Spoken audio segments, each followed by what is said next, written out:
especially if this is your first time. Now, I believe that we may have a number of counsellors, trainee counsellors, psychotherapists here today, and if you're willing to, just be nice to have a quick show of hands if you fall into that category.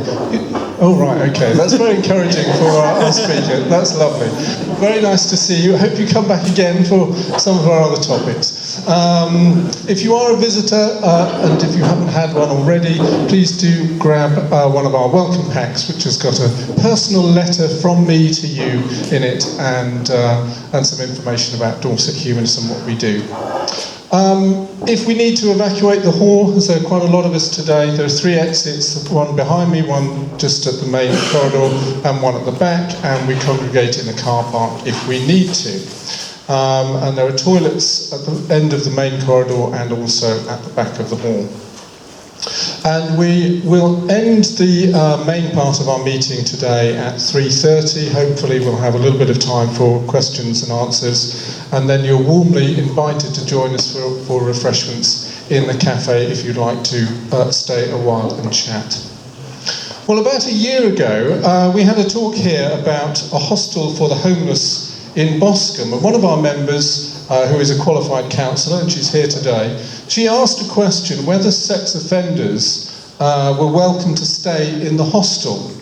And the answer was fairly negative, not because of discrimination, but because they felt that they couldn't guarantee the safety of the sex offender. Well, this is just one example of how difficult it can be for sex offenders to rebuild their lives. Another aspect of this is that adults who are sexually attracted to children are not necessarily offenders. In fact, the majority presumably are not offenders, and yet we tend to lump them all together in our imagination as monsters.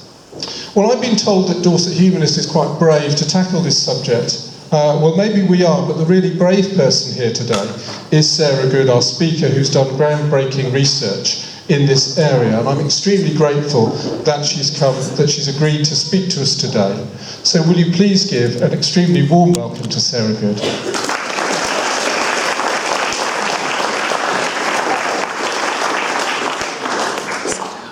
Thank you very much.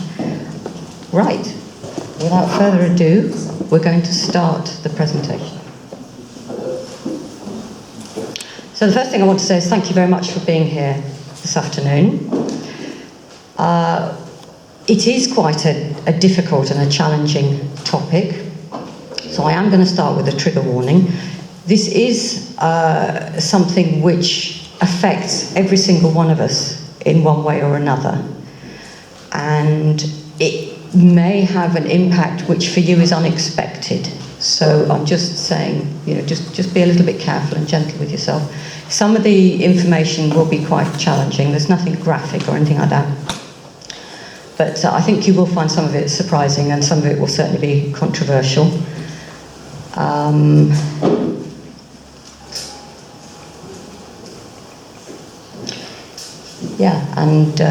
My assertion is that by the end of this talk, you will think differently about paedophiles. Before I start properly, I'm just going to say, I was explaining to David earlier on, I've literally had to cut this talk in half because I had so much that I wanted to tell you. And then when I started to go through my notes, I realised actually there is no way you'd be here all day listening to me, and I'm sure you don't want to do that. So I've had to cut it down tremendously. Some of the stuff that I've had to cut out is the evidence for the assertions that I make. So what I'm going to do is I've got all the slides of the whole talk, and if anybody wants them, you're very, very welcome to contact me, and I will make them available for you. So just be aware that the slides that I'm going to show you today are literally about half of the slides on this topic, okay? So leaping straight in, this is the leaflet. This is the leaflet which prompted me to start researching the topic of paedophiles back in about 2004, 2005. And This is where I'm going to take my glasses off, because otherwise I can't read it. So, sorry about that. Right. Because paedophiles are organised, we must be better organised. Because they are cunning, we must be more intelligent. Because they are many, we must have the support of many more. They're cunning, they're organised, they're intelligent. They, we. They, we. Okay? So what that leaflet does, and what all the other typical portrayals of paedophiles do, is they say they are over there and they are completely separate and different from us. Now there's a danger to that, and the danger is it means we cannot see what is going on in front of our eyes. It becomes dangerous for the child because the child misrecognises what is happening to her or to him.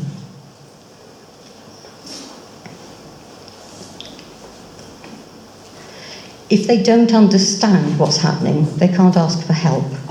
The adults around them can't see what's happening and can't offer the help. And importantly, I think, the person doing the abusing themselves cannot see that what they're doing is abuse. Because they, like all the rest of us, have got this image in their heads of the paedophile who is over there, who is cunning and organised and different from the rest of us. And I'll just show you one or two examples of the impact of that.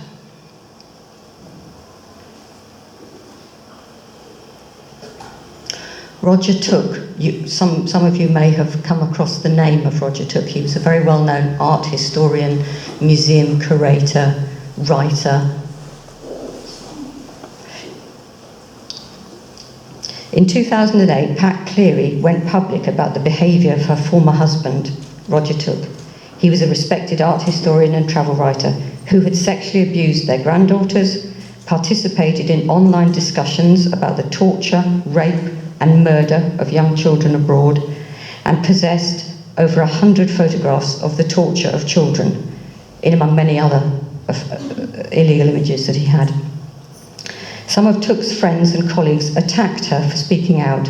They could not put the image of the highly cultivated man they knew together with such horrific crimes.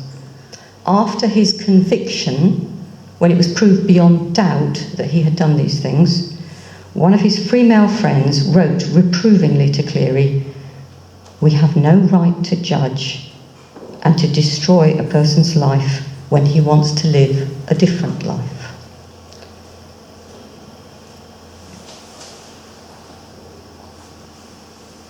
This is another example. This is a young man on a website. It's a group forum, a group web chat called Girl Chat. And I haven't corrected his grammar or his spelling or anything like that. So he has said, "I'm curious what people think about me. I've had people actually say that I love girls and I'm so good to girls, not boys. Those same people do nothing to restrict me from my girls and even help me and thank me for spending time with them. But I cannot imagine these same people being so positive and supportive if they thought these girls were making me have boners when I wake up thinking about them. And I act like a lovesick puppy around my big girls, so how can they not see the romantic nature of my feelings? So do they see me as sexually neuter, since I have no adult girlfriends, and therefore safe around little girls? Romance is okay if you have no sexual interest. Or have they been so brainwashed by the media about the evil paedophiles that since they can't reconcile that with what they know about me, cognitive dissonance prevents me from being a paedophile in their minds? I wonder what people really think. I know they don't think I'm normal, And so the people around this young man have identified that something is going on, but because we have constructed in society, we have constructed this box which exists over here, those men over there, they cannot put the person that they know in that box.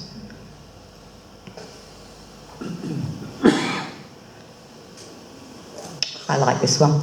This is a genuine book, okay? In 1985. Benjamin Rabbit and the Stranger Danger. Introduced by somebody who is regarded as somebody who was very, very friendly and warm and caring towards small children. So it was aimed at primary school children, and in the front of it, Jimmy Savile wrote, you know, I am your friend, and I want you to be safe, and I care about you.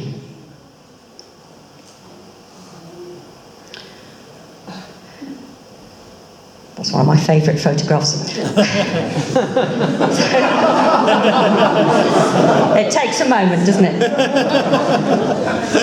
But I think the important thing about Jimmy Savile and all the furore about what he's done is that it has opened up this debate, and it has made it now, I think, very, very clear for all of us in society to realise the harm that child sexual abuse causes, the long-term damage. So the stuff that we learned about Jimmy Savile, and then more recently the footballers who had the courage to come forward and talk about their experiences of sexual abuse when they were children and so on. So as a society, we are becoming more and more clear about the harm that adult sexual abuse of children causes. So having had that leaflet from the NSPCC, the typical portrayal of paedophiles, and thinking to myself, this does not make sense, this does not help, I wanted to explore what is really going on.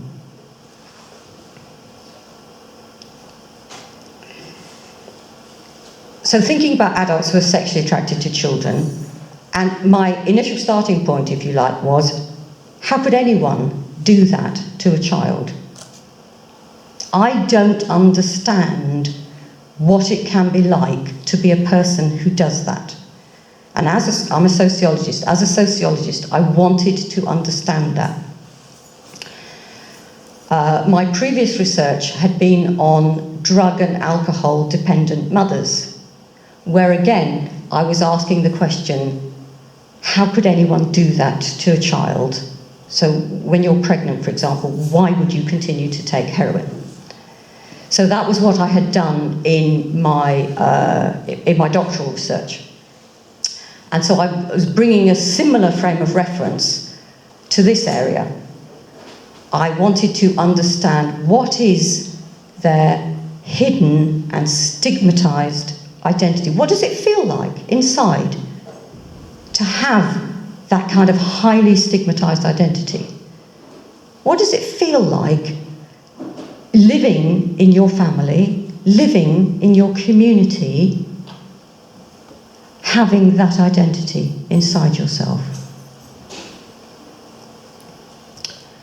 And just as I did when I did my doctoral research with the drug and alcohol dependent mothers, and I came up with some findings that had not been, that hadn't been published anywhere in the literature before. And so with this one, I also thought, well, I wonder if there are some findings that have just been missed before. And it was about doing the research, asking people questions and listening very, very carefully to their, what I call their hidden accounts. Without judgment. You judge later when you've done the research, when you've collected the data. But while you're collecting the data, you just listen very, very non-judgmentally, and you let people tell you what it's like for them, what their experiences are. And one of the other things was being very clear that sometimes, as professionals, people do things which have unintended consequences, which actually make things worse for children. So that was one of the things that I wanted to explore and to highlight as well. Thought experiment. Okay, so imagine that you are a young man, let's say, in your late teens, early 20s. You find yourself having sexual thoughts about children. What do you do? If you look at the newspapers, they're going to call you a sick pedo, an evil monster, a perv, etc., right? And they are going to say to you that you will go on and harm children. That's the narrative. But if you go online, onto the internet, you'll find that there's a whole range of different narratives out there. So I think as the average young person troubled by thoughts that you can't talk about easily with other people, you go onto the internet, you Google the word paedophile. One of the first results that comes up is Wikipedia. And then depending on who has been editing Wikipedia at that time, and that varies a lot, but you will find that there are links to external sites which you can then click on. So within about 3 clicks, you will find yourself on pro-paedophile, what I call pro-paedophile websites. This is the first big girl lover website that came up. This was back in, as I said, about 2005, 2006. And you may not be able to see the writing, but it says, a celebration of the splendour of little girls. And I thought that was so interesting. The splendour of little girls. So I wrote an article about it. I wrote a paper about it for a conference. And somebody got in touch with me. The conference paper was published on the web. And somebody got in touch with me and said, could they find out more about my paper? And one of the things that I've been doing is, because I've been looking at all of these girl lover and boy lover websites,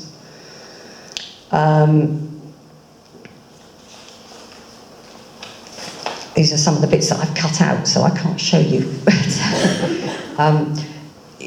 I knew that the name Alice is a code name for girl lovers. So when somebody emailed me from an email address, bladbar@alicemail.com, I thought, ooh, there's a clue. So I got in touch with this person. I had a conversation with them, and it turned out that this person was an out paedophile activist who was in touch with hundreds of self-identified paedophiles living at large in the community. He was probably the only person in the world at that time who was in such a position. And the result was that he acted as gatekeeper for me into that community so that I could research these people with questionnaires and so forth.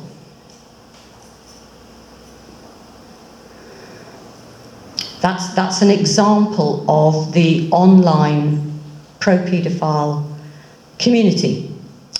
The pink half represents girl lovers and the blue half represents boy lovers. And Gus says, we have our own language, we have our own customs, we have our own websites. So there's out there on the internet, very easy to find, completely legal. I never at any point went into the dark net, and I never at any point accessed illegal websites. All of that can be found within a few mouse clicks.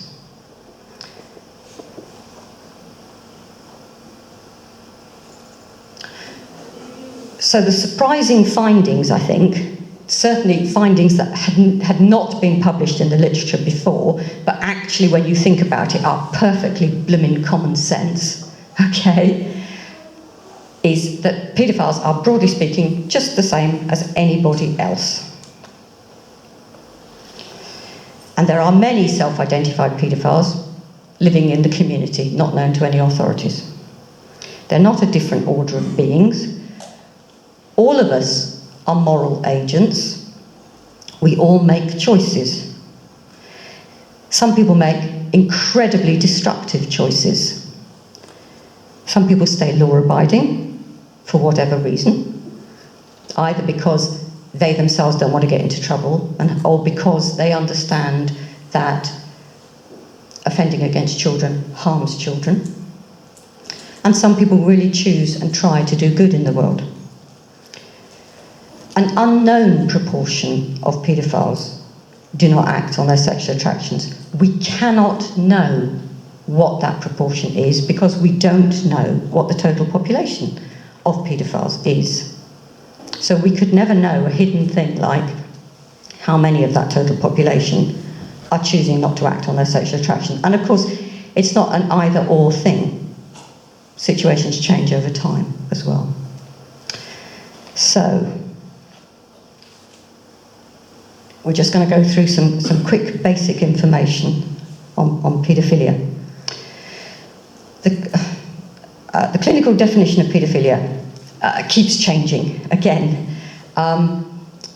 because the more you look at it, the more difficult it is to define. And there are also a lot of kind of political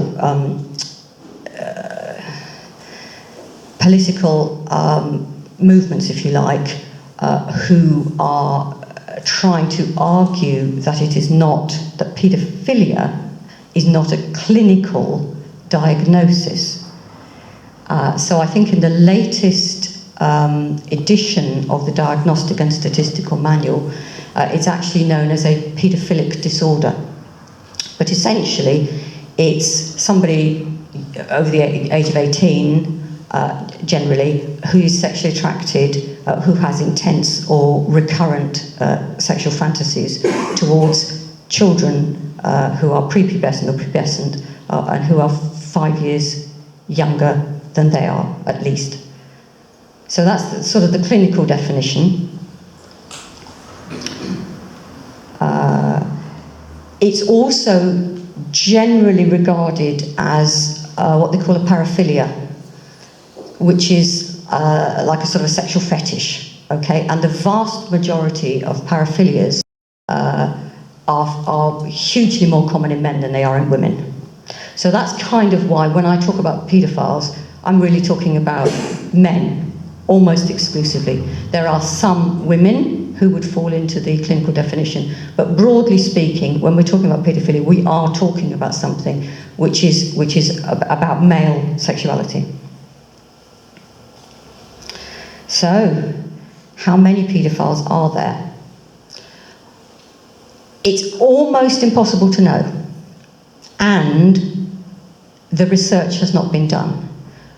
The title of this talk is Hidden Knowledge, and the problem is that there are very, very few organisations who would be prepared to do the research that we need to be done, okay? Charities are extremely reluctant to do this sort of research because they feel that finding out more about paedophiles in some way would suggest that they condone paedophilia.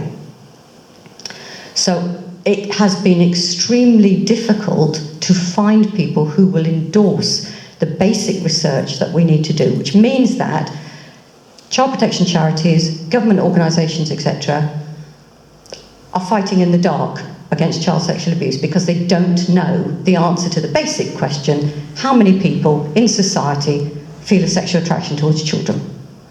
We need to do that large-scale research. Until then, all we've got is a very small number, about 8 preliminary studies, all of them pretty tentative, but they suggest that somewhere in the region of 1 in every 100 men, possibly 1 in every 50 men, is primarily or exclusively sexually attracted to children. okay? And something like 20% of all men, that's 1 in every 5 men, have some level of sexual arousal to children under some circumstances. And when I say children, I'm not talking about 15, 16-year-olds, I'm talking about 13 and under. Okay? Now, I'm not going to bet my shirt on those statistics because, as I said, the research has not been done with sufficient rigour. But we are looking at a significant number of people. And of the people who are sexually attracted to children, it looks like maybe 3% of those are women. Okay, so a small proportion, but again, you know, essentially we don't know and we need to do that research. Right, next question. Oh yes, the range of sexual attraction. So, paedophiles may be sexually attracted to girls, they may be sexually attracted to boys, they may be sexually attracted to both. Heterosexual adult men may find themselves, to their great surprise, sexually attracted to boys, to little boys, although they are not sexually attracted to adult men. They may be attracted to any age range, from literally newborn babies, toddlers, primary school age children, up to pubescence and around the age of pubescence. They may also be sexually attracted to adults. So it may not be an exclusive sexual attraction to children, it may include adults as well. It's not a discrete block of people, generally speaking. We are talking about a continuum of sexual attraction. So people at one end of the spectrum will have no sexual interest in children under any circumstances. Other people at the other end of the spectrum will be exclusively sexually aroused by children, and you will have a continuum in between. So it's not an either-or box. It's not a them over there and us here situation, by and large. Possible causes of paedophilia. Well, a lot of paedophiles say that they feel that they were born with this sexual attraction, sexual orientation, whatever you want to call it. For others, it may well be related to childhood sexual abuse that they themselves experienced, or some other trauma. What can we do about it?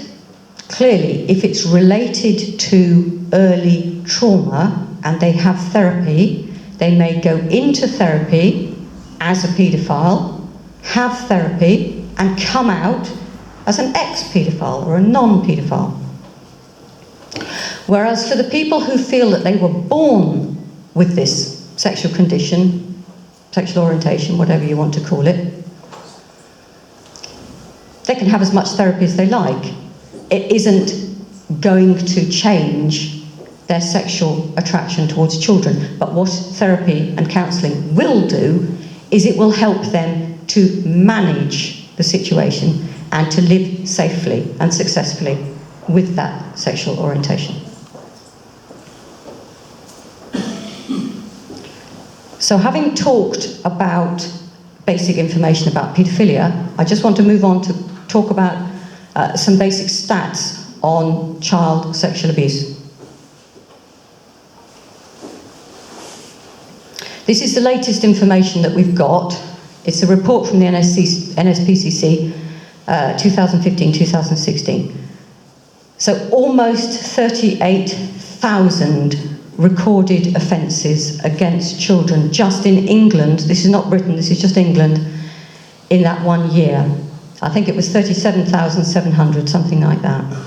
Okay, of which 5,600 are rape of children under 13.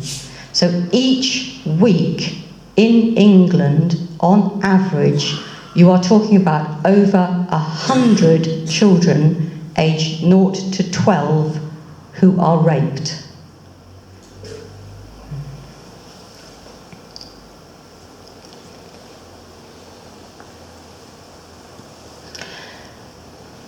And when we think about these statistics, of course, those were the ones that were recorded by the police.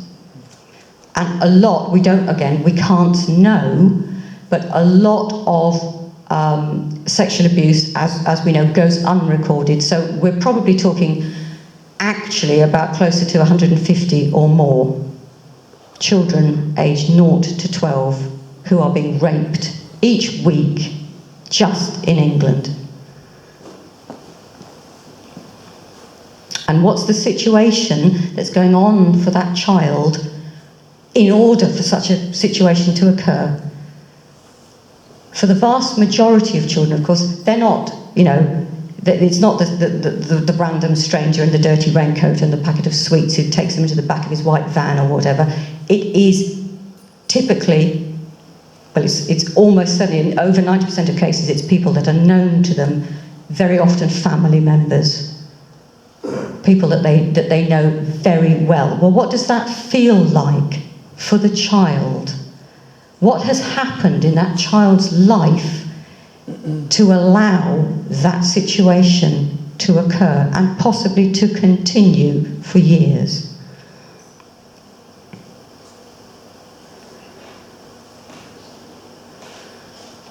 So we can see the kind of the headline statistic, rape of under 13-year-olds. But what we need to be thinking about is what's the emotional, what's the psychological context within which that could happen?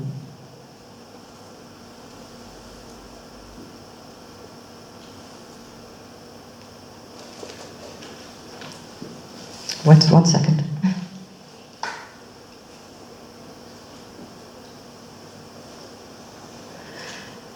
And one of the concepts that I sort of work with is this notion of creepy.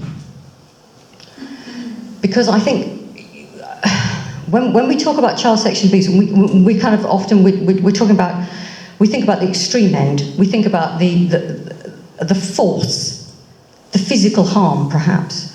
But what I think we really need to be thinking about is the subtle disorientation, the subtle underpinning or undermining of a child's sense of reality and a child's sense of their own bodily integrity, their own ego integrity. This sense of intrusion and invasion. Creeping in somewhere that they're not wanted, like an insect or a spider, doing harm furtively at a deep level, deep inside the psyche of the child. We often have a horror, a phobia of rats or snakes or spiders, things that aren't actually dangerous or violent, but that creep in and do subtle harm. They're hard to push away. We feel a revulsion because they shouldn't be there. The adult may think that they are only kissing or licking or fingering. Where's the harm in that? It's not violent from the adult perspective. But the intrusion, the invasion of privacy, of personal space, autonomy, self-determination, that's where the harm is being done. It's a profound psychic attack. It's not overt, which is why it's so difficult sometimes to find the words, to explain, to describe.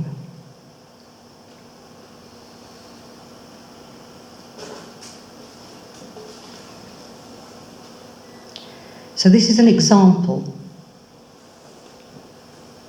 from Jimmy Savile. And this is a description of what you can hear on air. This is a newspaper article describing it. He's clearly wrestling physically with the girl, attempting to get her to repeat after him, "You, Jimmy Savile, are the only one in my life." The girl, who has previously said she prefers Noel Edmonds, sparkily retorts, "You are not the only one in my life." Savile continues brusquely pestering, ignoring her requests to get off.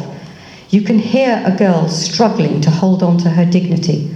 Her voice is growing nervous and breathless, and eventually she says more bluntly, "Get off my backside." At the word backside, Saville affects pious shock, even though he, a grown man, is forcefully touching a young girl in a way she does not want and compelling her to say things she does not agree with. He says reprovingly, I beg your pardon, in front of your mummy and daddy? Goodness gracious. Her parents are there too, you see. They can just about be heard in the background, laughing along politely with the prince of BBC broadcasting. And that's about those two levels of reality that are going on at the same time. So for the adults in that room at that time, that was just an ordinary recording session. Whereas for the child, she was experiencing something extremely disturbing, creepy, that really challenged her sense of who she was. There was a sense of invasion there, an intrusion.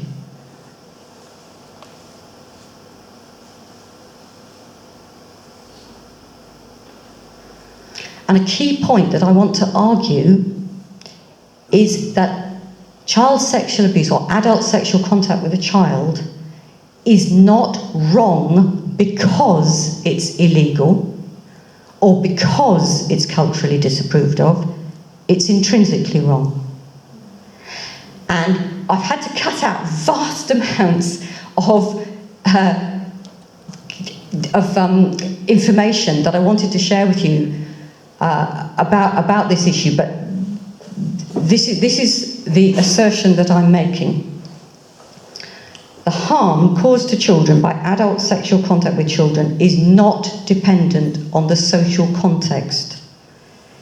So the fact that in some situations child marriage is legal, or that rape may be condoned, ignored, not illegal, doesn't remove the harmful impact. People sometimes point to other cultures or to other periods in history, or indeed to other species, in order to argue for the benefits or the normality of age, what they may call age discrepant sexual friendships or intergenerational intimacy. And because of pressure of time, I'm just going to show you one example.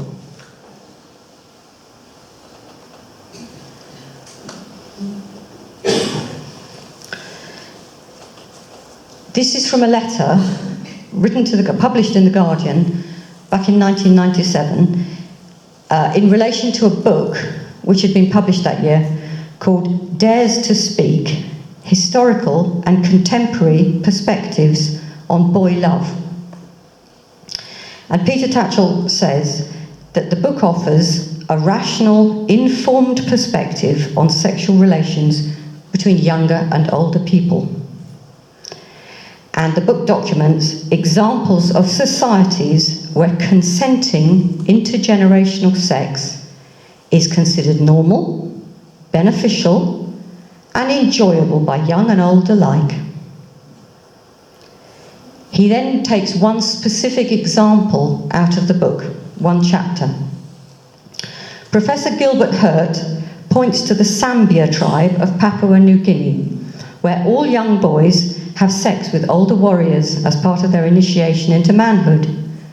Far from being harmed, Professor Hurt says the boys grow up to be happy, well-adjusted husbands and fathers.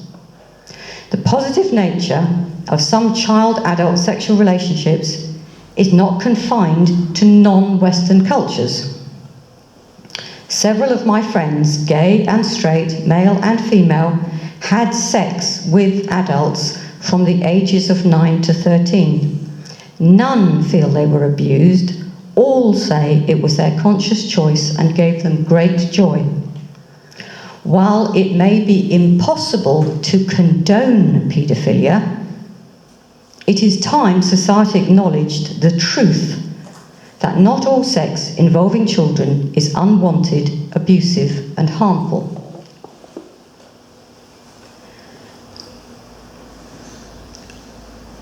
the thing I want you most to notice from that letter is the use of the word all. All young boys. All young boys. So this man, Peter Tatchell, who many of us respect and admire for his human rights work, is asking us to approve of a society where all young boys are, in my terms, sexually abused by, in fact, older adolescents. They don't have a choice. He is writing approvingly about a situation where, in fact, 7-year-old boys have no choice. And in fact, Professor Hurt, in that chapter, which I assume Peter Tatchell read in full, Professor Hurt himself says the 7-year-old boys were often reluctant. And the context in which this sex was taking place was that in this particular tribe, the Sambia tribe, at that time, they believed that in order to become a warrior, you first had to drink your mother's milk as a baby, and then as a 7-year-old boy, you had to drink men's milk. So in other words, to ritually drink the semen of 15-year-old boys, in fact. And then when you yourself became 15, then 7-year-old boys would be drinking your semen. And they also believed other things, for example, such as when you had sex with a woman, you then had to ritually make yourself have a nosebleed in order to get rid of the pollution of having sexual intercourse with a woman. And they also believed, there was no kissing that ever happened in this society. And they also believed, for example, that women's genitals were so polluting that women must never ever sit down, because if they sat down and then a warrior came along and accidentally sat where the woman had sat, the warrior would lose his manhood. So women always just had to squat. They could never actually sit on the ground. So what he's done there, what Professor Hurt has done, is pick out one tiny aspect of that particular society and then make it look as though it in some way justifies adult men in our society having sex with small boys.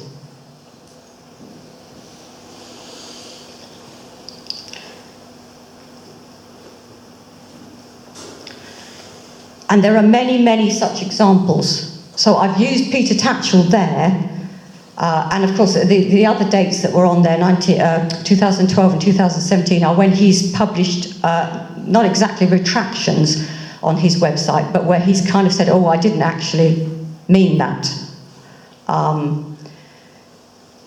which is entirely up to him to say. But there are a very large number of academics, writers, professionals who have published similar statements. And they generally fall into three categories, three main arguments as to why adult sexual contact with children is harmless. Harm is context dependent, and as Peter Tatchell was saying there are cultures, times, situations where it's not only harmless but positively beneficial for adults to have sexual contact with children of any age, from birth onwards. If there is harm, then it's simply caused by the social reaction, not by the adult sexual contact with children per se, but by the overblown hysterical reactions of sex-negative people. And also they would say, well, there may be harm, but it's extraordinarily rare. And the reason why we only hear about the negative examples and we don't hear about the positive examples is because any positive examples are actively censored. If harm does exist, it's extremely minor and rare, but the narrative of happy consensual sex of children with adults is censored by what they we like to call the victimological child abuse industry, such as social workers, child protection charities, feminist survivors organisations, etc. And I'm afraid you're going to have to, this time, anyway, take my word for all of this, because I could go through example after example after example of this kind of material. But at the moment, pressure of time prevents me. But as I say, it's available. If you want it, I can happily send it to you. So what we have is these two conflicting narratives, discourses, about what it means for adults to have sexual contact with children. So I must admit, when I started this research, I went into it thinking that it was entirely straightforward, that all of us agree that adults having sex with kids is an incredibly bad thing. And then, to my astonishment, I discovered that there's this whole alternative narrative, which is not that hard to find, which has been supported by eminent professors, other eminent academics, many, many leading sexologists, and so forth. So in universities and in professional life, there are two conflicting strands of thought in their two separate silos, almost, with no overlap. So you've got one about human sexuality with little or no interest in child protection, and one about child protection with little or no interest in human sexuality. And in one, sex is fun, it's unproblematic, and pain and harm are silenced. And in the other, sex is pathologised, and any sexual fun and experimentation is silenced. And the trouble with that, again, is that it feeds into our huge levels of confusion. We think that we have this kind of linear narrative about paedophiles and about sexual abuse. But actually, we have no consensus on this at all.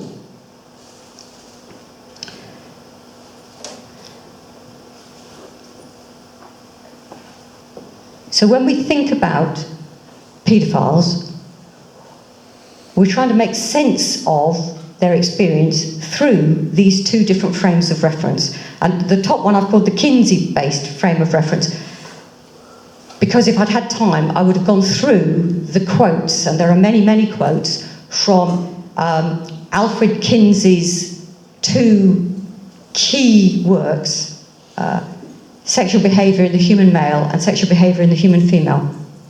And you might be thinking to yourselves, well, I may have heard of those books, but they were way back. Sexual Behaviour in the Human Male was 1948, Sexual Behaviour in the Human Female was 1953. Why are they still relevant? Why do they matter? And the point is that they laid the foundation. There was a chapter in the male volume, chapter 5, early sexual growth and development, I think it's called, which has kind of laid the basis for thinking about childhood sexuality ever since. And it was based on this idea, and I've taken this straight from Kinsey's books. He felt that orgasm, essentially, was the most important good, trumping any other good, such as the ability to give consent. There is no intrinsic harm in sex. All children are sexual and want sex. Thus, adults having sex with children is a harmless or positively beneficial situation. Why would you not want sex? Why would you not want an orgasm?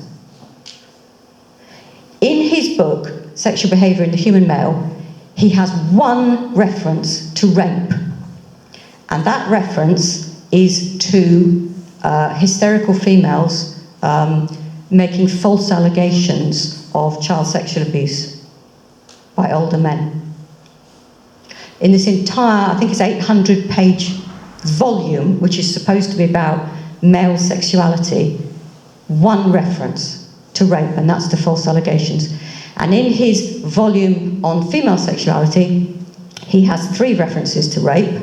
So he interviewed over almost 4,500 women. He has 3 references to rape. One is dreams of rape. One is religious prohibitions on rape. And one is, I can't even remember now, but it's, again, it's not actual rape. It's, again, possibly to do with false allegations. So essentially, there is absolutely no reference to rape whatsoever in either of those 2 absolutely key texts on sexology.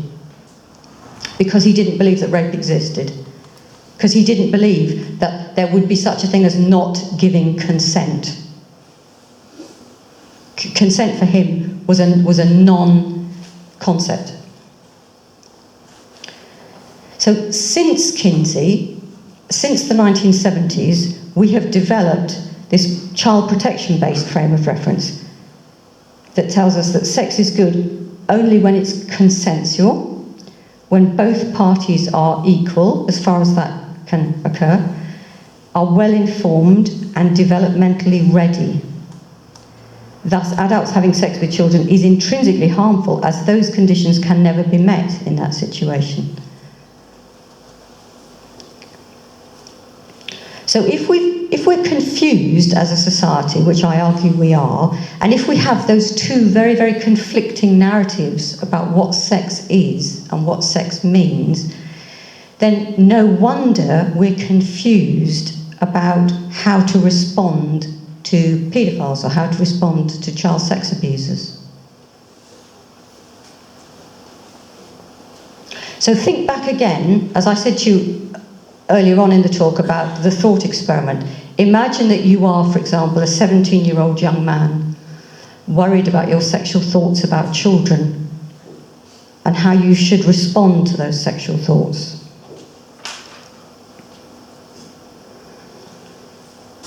Because each one of us needs to negotiate, and we do negotiate, our own moral stance, our own moral viewpoints about what consent means or how we should behave in any particular situation. And I want the message to be available and to be out there for any young people who are worried about their sexual thoughts to hear these following key messages. You're not a monster, you're not alone. You're not responsible for your feelings, but you are responsible for what you do about those feelings, how you act. That there is effective help and support available, even though for most people, if they feel that they're born with paedophilia, it can't be cured, but it certainly can be helped and supported. People can be helped to live very successful lives. Adult sexual contact with children, including viewing illegal images, is not only illegal, it's harmful. And that there are role models out there for young people of other people just like them living successful and law-abiding lives.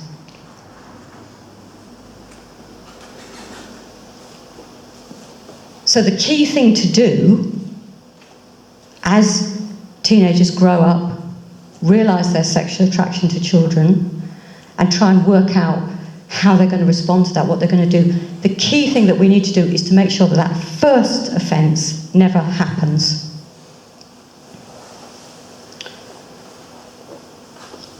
And you may be surprised at this, but paedophiles say typically that they realise their sexual attraction to children in a kind of early to mid-teens. 13 to 17. The great majority of paedophiles already know by that point that they have sexual attraction to children. And as I was saying about the newspaper articles, there's an assumption there. If you're a paedophile, that means you are going to be a child sex abuser. That's a prediction. It does not keep children safe. It is in no way a deterrent. To say to somebody, you are a paedophile, you are a child sexual abuser, you are going to go on to harm children, and we will catch you and we will put you in prison, is not a deterrent. But it seems that the majority don't begin offending behaviour until their late 20s. So we have a window of opportunity to get in there with the key messages that they need to hear.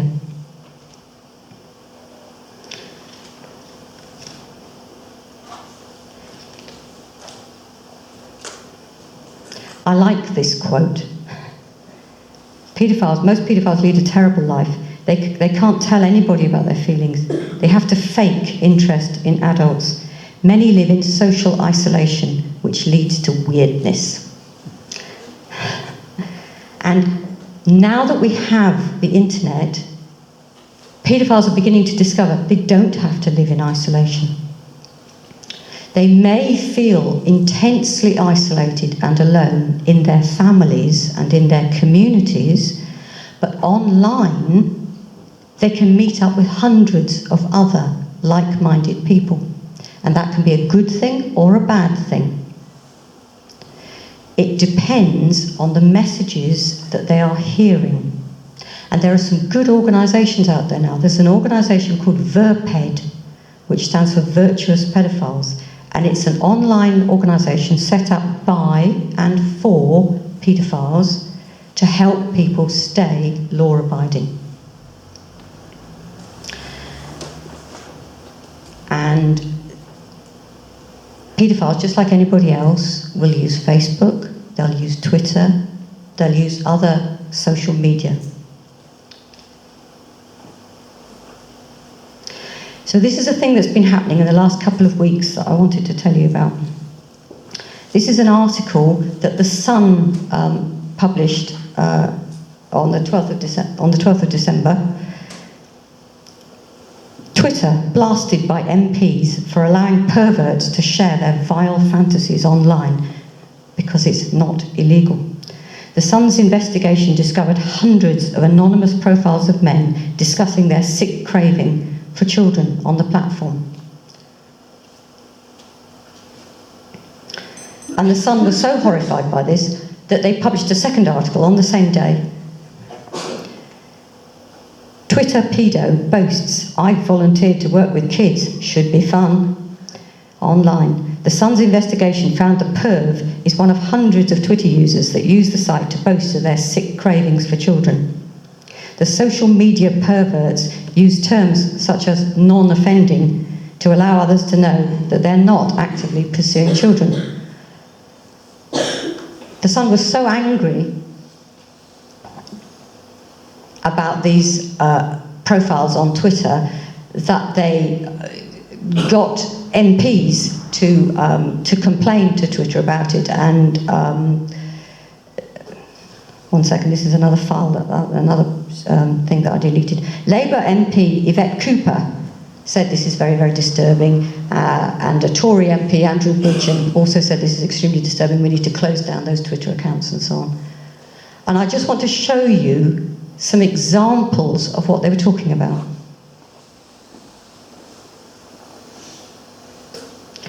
So these are 5 of the Twitter profiles, the sort of thing they were talking about. I am Yarrow, a 19-year-old trans man, and a MAP, that's a minor attracted person. I advocate against child abuse and for the destigmatisation of paedophilia so that MAPs can get the help we need. 22-year-old from the UK, non-offending, anti-contact paedophile. I didn't choose to be sexually attracted to children. I do choose not to act on it. 25-year-old man, live with attraction to kids, boys, against any sexual contact with them, married to a wonderful woman, spirituality and critical thinking, England and Spain. I'm a 20-year-old anti-contact paedophile. I don't support the abuse of children under any circumstances. Paedophilia is not a verb. It's not the act of abuse. And finally, 20-something and a minor attracted person from the UK. I'm anti-contact, non-offending, right until the end. So those are the kind of young people that we need to be reaching out to, that we need to be ensuring get the message these ones do appear to have got the message that it's not okay to have sexual contact with kids. We need to be supporting them in that. We need to be helping them, working with them. And we need to be making sure that the message goes out to other people. If tabloids like The Sun make that harder, they are actually enabling the abuse of children to continue. I won't read out the whole of this letter, but this is a letter that was given yesterday to Twitter, signed by 24 experts in the field and involved people. I'll just read out the key bits for you. So 2 of the key people whose accounts were closed down have always used their accounts to speak out against sexual abuse, to help their peers avoid offending, and to help reduce the stigma associated with paedophilia that prevents many paedophiles from seeking help if they need it. In our professional opinions, terminating the accounts of non-offending anti-contact maps is likely to result in the opposite effect of that which Twitter may expect or intend. Rather than reducing the incidence of child sexual abuse, if anything, it increases the risk that some paedophiles will be unable to obtain the peer or professional support that they may need in order to avoid offending behaviour. It's also likely to increase the stigma and isolation associated with paedophilia, and thereby increase the likelihood of some MAPs acting on their sexual feelings.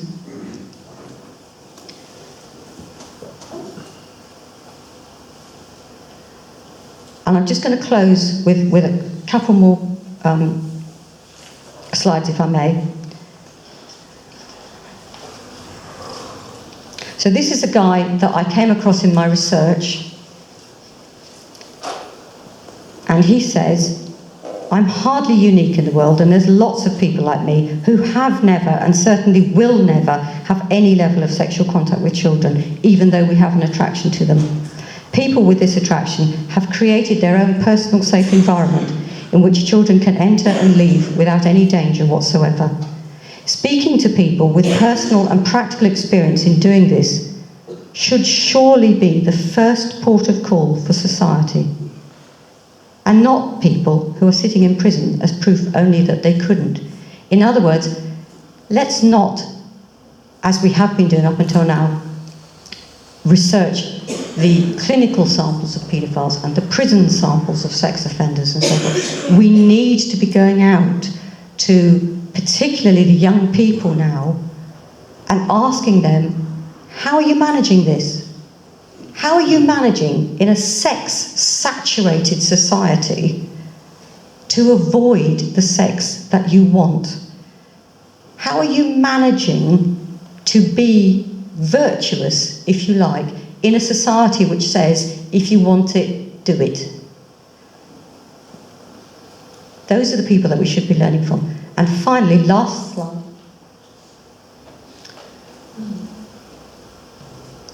There are some fantastic initiatives going on right now. Really, in the last few years, literally just in the last 4 or 5 years, things have changed radically. There are some wonderful initiatives, and the top one, I would highly recommend, that's the most important one, I think. StopSo is an organisation of counsellors and therapists who receive specialist training, and what happens is anybody who wants to can go onto the website and say, I'm troubled about my sexual thoughts, and we, I say, because I'm involved with StopSo, we will put you in touch with a therapist who is local to you, a therapist in private practice, which means that they do not have, they are not bound by mandatory reporting, okay? They can speak to you in confidence. Clearly, if they're concerned, then they may need to take that further, but they don't automatically. So if you come to them and say, I'm worried about my sexual thoughts about children, but I've never acted on them, they can help you manage those sexual feelings. So basically what I'm saying is, this is the way forward. We've got some really good, positive things happening there. So I'm hoping that attitudes like that expressed by the Sun newspaper will eventually fade away, and we will move towards a situation where young people who are concerned about inappropriate sexual thoughts or worrying sexual thoughts will be able to get the help and support and resources that they need before they commit any offences. Thank you.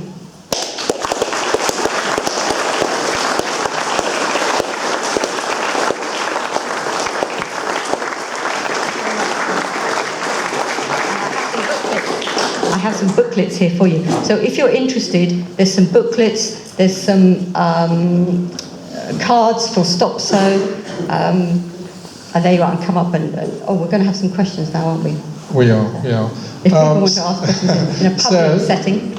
So thank you so much for a really compelling and compassionate talk as well. So we've got a little bit of time for questions. I'm probably not going to get everyone's question in, but we'll do our best. And what we're going to do, we're going to send a microphone round.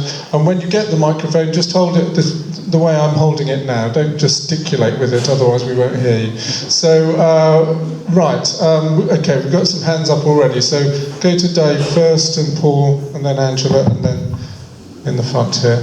Hello, thank you for an interesting talk.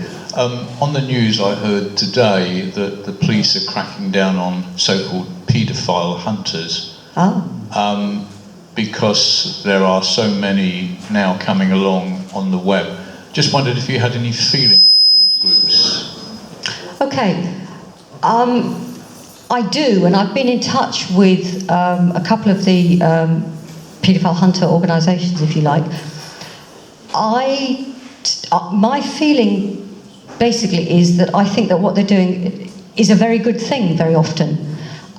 There's been situations in America where the paedophile hunters stopped men who had gone to houses where they believed that there were young children on their own. They'd gone to those houses with knives, with handcuffs, with rope. Those kids were not necessarily going to have survived that encounter. So I am grateful that paedophile hunters are doing these things and helping. I really hope, and I'm really looking forward to the time when we have a collaboration between the police, between, I'm not going to call them paedophile hunters because I'm kind of doing that in quote marks anyway, but online child protection activists, if you like, and child protection organisations, child protection charities. I think if we were all joined up and we were all working together to keep children safe, I think that would be effective. The police don't have the resources to do everything that needs to be done, and therefore I think it's important that communities do take some responsibility. I understand that there are situations, that are difficult, but I do think, and I'm hoping that in fact, the police and these online activists will work more collaboratively together in future. Thank you very much for an enjoyable speech. I'm very disturbed in lots of ways. I mean, I'm totally against paedophilia in the sense of the abuse of children. But we're getting into a society where you get situations where people are being thrown into prison for looking at pictures of paedophilia, right? Now, you would agree with me, wouldn't you, that murder is far worse than paedophilia, right, to take someone's life? But I can sit and watch horror films with murder and people being tortured, and I don't get thrown into prison. And the guy like John Venables, who is just about to be thrown back into prison again because he looked at pictures on his laptop. He hasn't been convicted of any physical offence, but they're locking him up in prison. Now this guy has obviously got a mental aberration against the average person, but throwing him in prison amongst a load of criminals, that is no answer to that question. That won't change his thought of view. And it is that he's just looked at pictures. So where do we draw the line? Where do we say, oh, you watched that woman being tortured in that film the other evening?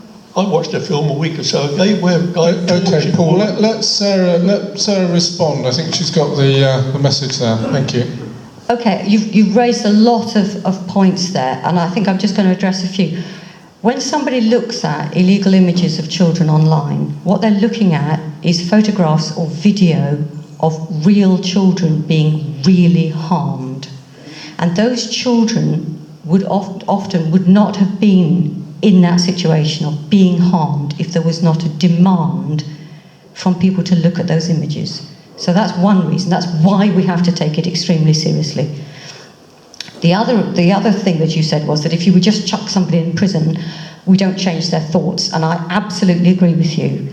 And I think what we need to be doing, and I think again, what I'm very much hoping that we can collaborate with the police much more on, is that when somebody is arrested for downloading illegal images of children, that they can be, depending on the situation, obviously it needs to be carefully monitored, that they can be diverted away from prison but into therapy if they will engage with that therapy, because you're quite right that what we need to do is change people's thinking.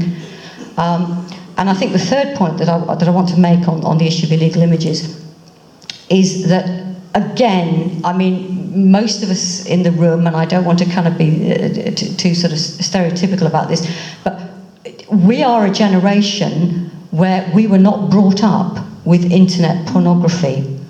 And the teenagers who are growing up now have a very, very different relationship to pornography than a generation did that was mainly looking at newspapers or magazines.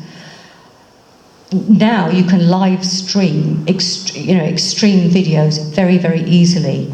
And people are moving into looking at illegal images of children when they would never have done that. They would never have sought out images of kids in real life if it had been harder to do.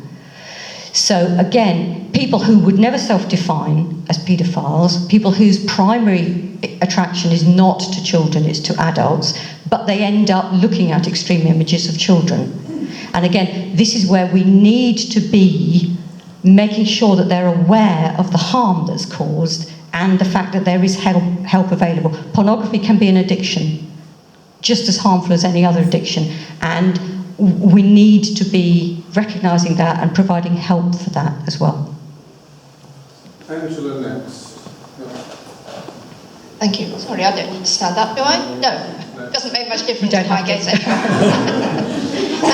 I've been working as a counsellor for the last 8 or so years, and I partly work in an organisation that supports adults who have been abused as children. Not necessarily sexual abuse, but in the majority of cases, yes.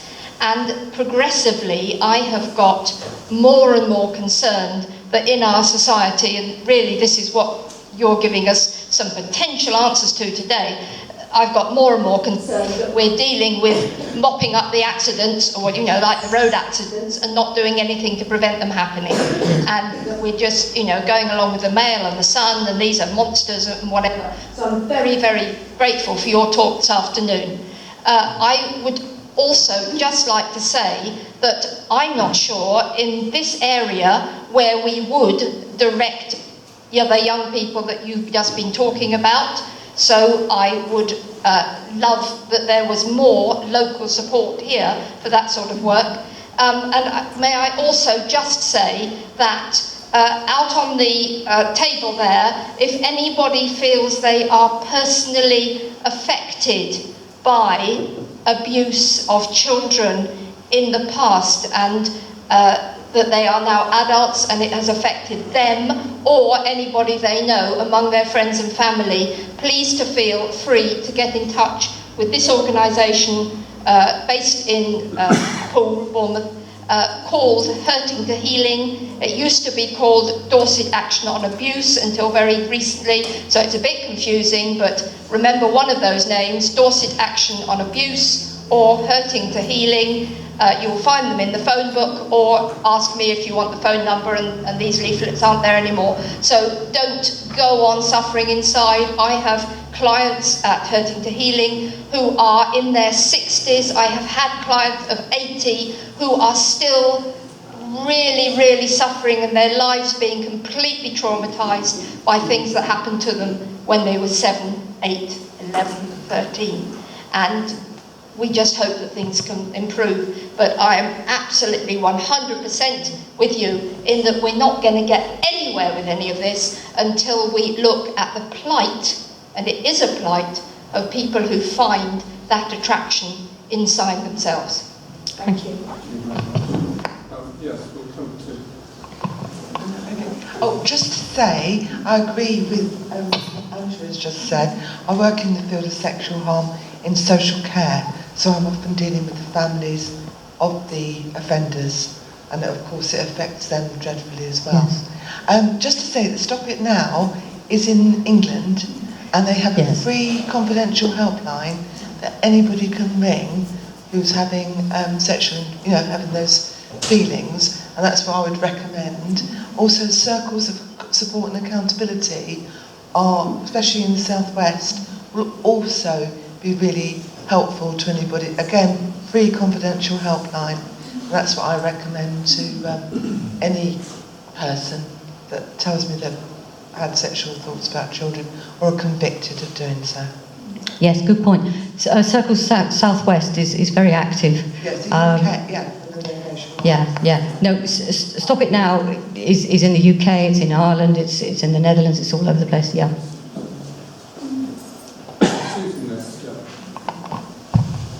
Thank you. Thank you very much for such an illuminating talk. I know you couldn't go into everything, and it was very quick, the causes of sexual attraction to children.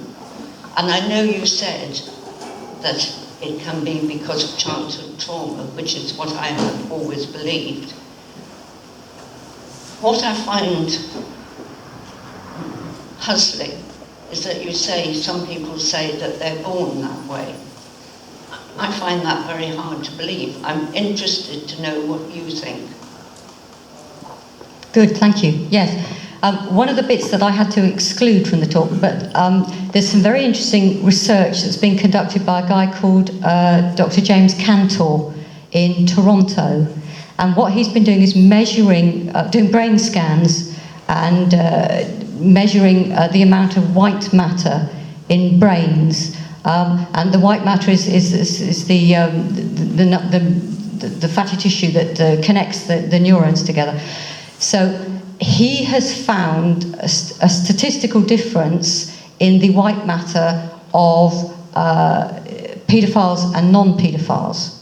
He's also found a statistical difference in the levels of handedness. In other words, so the majority of the population are right-handed, a small number are left-handed or ambidextrous, and that proportion is greater in people with a sexual attraction to children. And there appears to be some sort of correlation with height and with IQ. So all of those things tend to suggest that it's something that shaped the brain when the fetus was developing. So it's tentative at the moment, but there's some suggestion there in the scientific literature. And certainly when you talk to paedophiles, they will say repeatedly, well, I knew from the age of 16 or before. Which I find bizarre, but there you go. So I think, again, this is something that we're at the early stages. I mean, what has made me so annoyed, really, in terms of adult sexual abuse of children, is that all the attention, really, as Angela was saying, has been on sort of mopping up the after effects, dealing with people once the abuse has occurred, and not wanting, I think, because there's this almost revulsion that we almost don't even want to talk to people who are sexually attracted to kids. And we have to grow up. We have to get over that, right? Because if we're talking about keeping children safe, then that's far more important than any kind of sense of squeamishness that we might feel as adults. So I'm really looking forward to the day when that research actually gets conducted. Hi, again, thank you, really, this has been absolutely fascinating. I work in also dealing with, we say clients, others might say victims of this. One of your slides actually said that the inclination may be recognised between the ages of 13 and 17, but not actually acted on maybe until their early 20s. I have actually just recently, in the last 2 months, having heard all this, and I'm thinking differently, as you said we probably would, is what help is that young man going to get? Because he has now actually offended. He will go on to the sex offenders register. What legally will happen to him, I don't know. It may not even get to court. But you've talked quite a lot about working with the police. What can be done as far as the police are concerned and social services to look after that boy, as well as the clients who are well catered for with safeguarding? What's actually available that could help that boy, and do they know about it? Do people know about it? I mean, I know from listening to my friend that clearly some of these agencies are well known, but what are we doing to work with the police and social services to make sure that these perpetrators, as they would be called, are getting help? And is 16, the fact that he's actually acted on this at 16, are you saying that that's it? I can't think of any other way of saying it. Is it too late if they've actually acted on their thoughts? There's a few points to make to that. Again, he may or may not self-identify as a paedophile. He may or may not have a primary or exclusive sexual attraction to children. He may be acting out abuse that he himself experienced or something like that. We just don't know. Clearly, at 16, he needs help. The trouble is that a lot of the organisations that offer help offer it to adults. There are some therapists, I believe, who do also work with children, but it's much more limited. Now, the NSPCC says that about 1/3 of sexual assaults on children are committed by other children, young people. So this is a huge issue, and again, this is one that we absolutely need to address. And I think one of the key things that we need to be doing is we need to be talking about this in secondary schools and in colleges. We need to be incorporating this into our sexual education so that people understand much more about it, that the young people themselves understand much more about it. As far as the police are concerned, we need to just keep getting that message out there. We need to just keep saying that there are resources available, and these young people, these adults, can be given effective help. They have a different head on though, don't they, the police? The police have a different mindset, I think, at the moment. But they're involved, you see, very much. And I think you also somebody mentioned about the families of the sex offenders. They also are absolutely traumatised, and they also find themselves profoundly stigmatised and isolated. They don't know how to talk about it, they don't know how to make sense of it. And again, I think we need to be opening up this discussion much more. I'm just going to make a little plug here, if you don't mind. Right. 2 books. Understanding and Addressing Adult Sexual Attraction to Children and Paedophiles in Society. And I've had a lot of emails just sort of come randomly to me to say, I have had a terrible situation. Either I have been, I feel a sexual attraction to children, or I've acted on my sexual attraction to children, or a family member of mine has acted on a sexual attraction to children, and we have found your book really, really helpful. So that's a resource that can be used. I wrote them so that they were worded so that they would be very, very helpful for somebody who themselves has a sexual attraction to children, or that somebody that they care about and love has a sexual attraction to children. So here they are. They're a useful resource. Okay. And you don't have to get the hardback copies are insanely expensive. It's not my fault. But there are paperback copies, and there are also e-books. There are Kindle books as well, which are much, much cheaper. Okay, and I get like 6p or something, you know, per copy. So I'm not going to get rich from it. We're running very short of time. We're not going to get all the questions in, but Greg next. That's the paperback one. There we go. If we can keep questions succinct and also Sarah answer succinct, because we can only get one or two more in now. Yes. Thank you. Aye. Thank you for a very enlightening talk. Certainly what you said at the start was true. I look at it in a different way now. What I wanted to ask you was this. I spent many years in Ireland, and one of the biggest issues there, perhaps the biggest issue as far